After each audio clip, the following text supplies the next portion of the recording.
Mateo 23:37, gahandom ang Ginoo nga iyahang mga kaanakan matipon sama sa usa ka mungaan nga gatipon sa mga piso.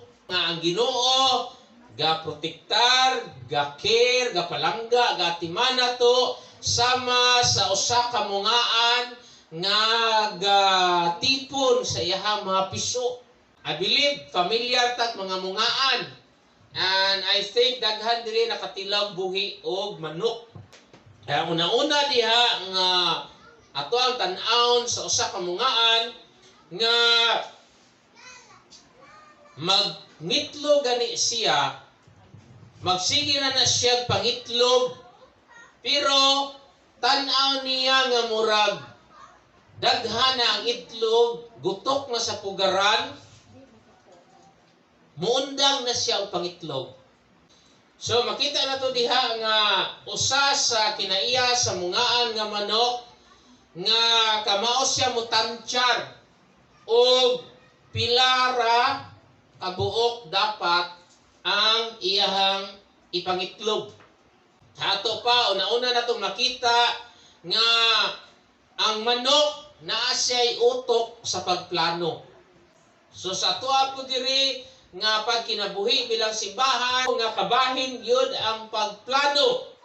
Balanse dapat ang dalagan. Ikaduha nga makita na to sa manok, kumusugo naglumlom ang manok sa mga itlog, dili na dahil siya magsigig lihok-lihok. Mundo na siya. Okay, para sige ang painit sa ihang lawas, sa itlog niya, dili mga tandog, mamintin ang temperature. Kaya naa kay temperature nga gugton ang manok. Di na pwede nga di na niya maabot ang kainiton. Kaya di na mapusa ang uban. Una ito kadaghan na ay mabugok. Kuhan po na, special na sa manok.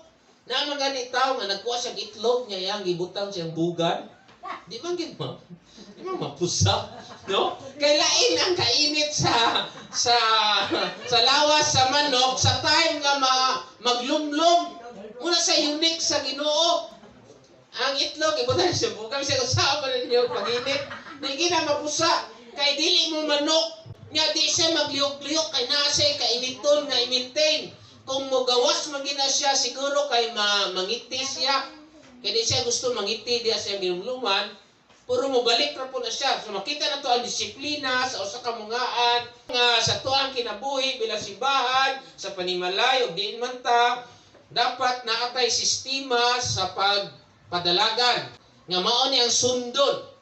O man kita na masuwat nga mauni, pero at least naay mga sistema. The way to do what needs to be done should be observed.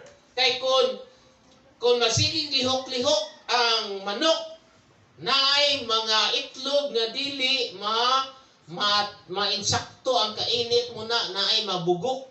Ikatulong nga matanaw na to dili lang may good planning, may discipline, may sistema po ang manok nga kung maglumlom na siya, iyahang buhinan, iyahang kabugaton para mahimo siyang gaan sa mga itlog nga dili malata sa iyang kabugat. So siya gihimo sa duration sa iyang paglumlom, dili siya mo kaon. Tamo? Munaog na siya siguro mangiti, pero minimize po na ang pagpakaon na para di siya mubugat.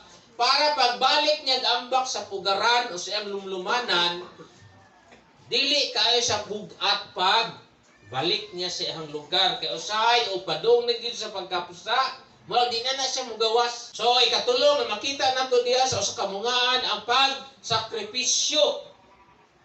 Naa siya i-deny siya kagalingon. Ang kagutom, yung agwantahon. Muna siya ang mga mungaan. Sakripisyo. May external display sa imuhang pagtuo sa Ginoo kung gapangalagad ka. Gatuo ka sa Ginoo, paano man nimo mapakita? Naa kay i-sacrifice sa imong kaugalingon sama sa mungaan nga manok nga naa kay i-deny. ang kabusganan, ang gana ni mumukaon, imuha na siyang isakripisyo.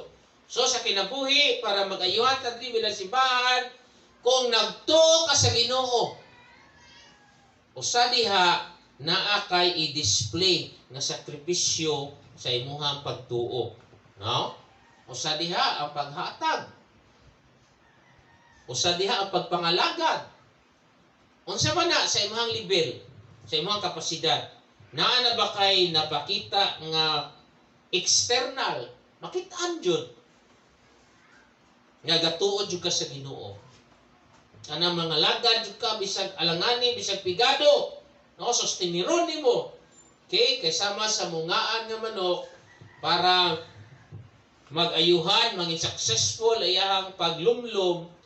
Kinahanglan gaan siya sa pagtungtong niya sa mga itlog. Sacrifice. Ikaapat dire, kung mupungko na ang mungaan sa naglumlom na siya, ang mungaan, pwede po dahil mo siya palumlumon og lain nga mga itlog. Bisag itlog pa na sa lain nga mungaan. Kaya ang mungaan na ka nandi siya maayaw mo papusa, say dili na siya palumlumon.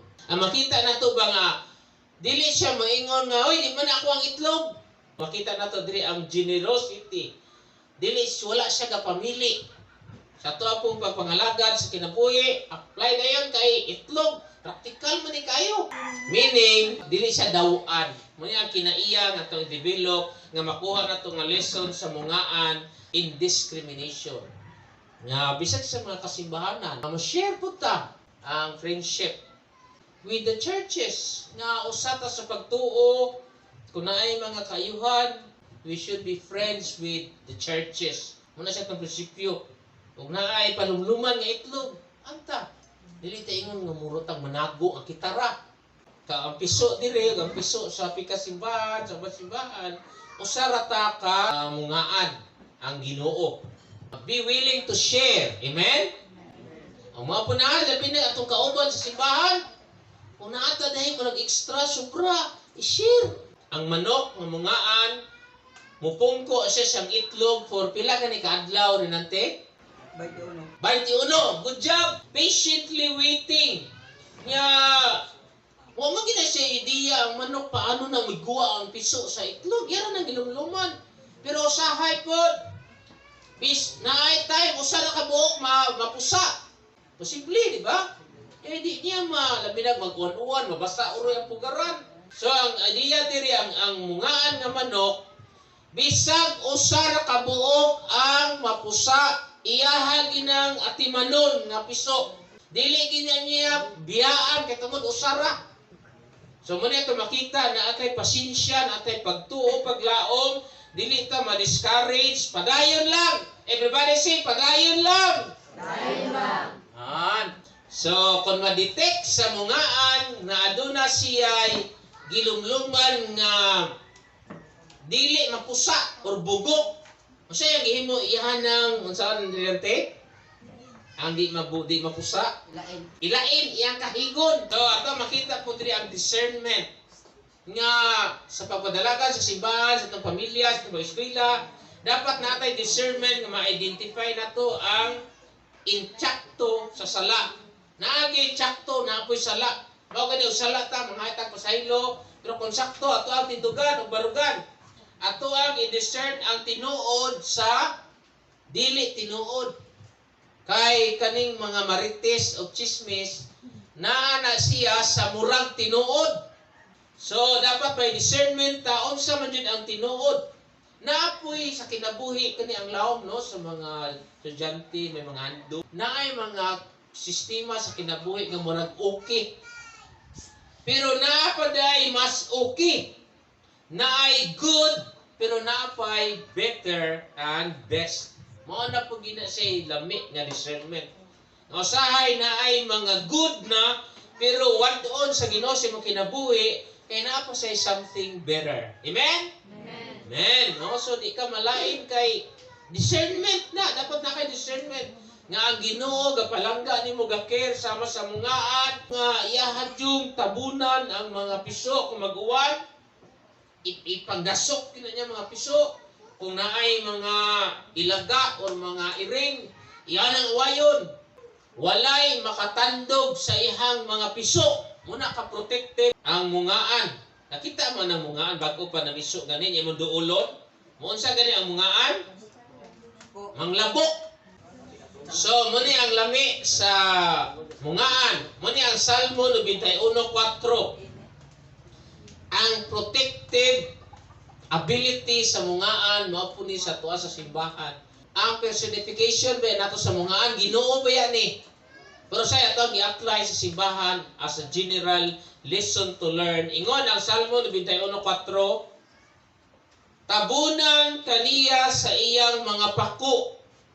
Tabuni ko sa imong mga pako. Naday na verse din sa Bible. O dili ka gayud maunsa ubos sa iyahang pag-atiman. Muna ang Kristohanon. Kung atuan ning tamdan, no? Lawom kaayo ni siya. Dili ka magsala, dili jud ka magkabalaka og tudo. Kay kanilang dili ka gayud maunsa ubos sa pag-atiman sa Ginoo. So kung naamay panghitabo sa kinabuhi, never gyud maabot sa punto nga walay kalibutan ang Ginoo, nya nawada na siya kontrol. Kaya ang Ginoo moatiman nato, mo protektar sama sa usa ka mungaan nga mo tipon sa iyang mga piso, i-gather sa mungaan ang iyang mga piso. Tingog. Nakita nato nga ay unity of purpose. Basta bago gani kang anak, kinala mapaidalom kaniya. Nya mag-uwan, sikop na yun sa mga pako. Amo na ang foundation sa atong unity of effort. Kinahanglan na ata unity of purpose.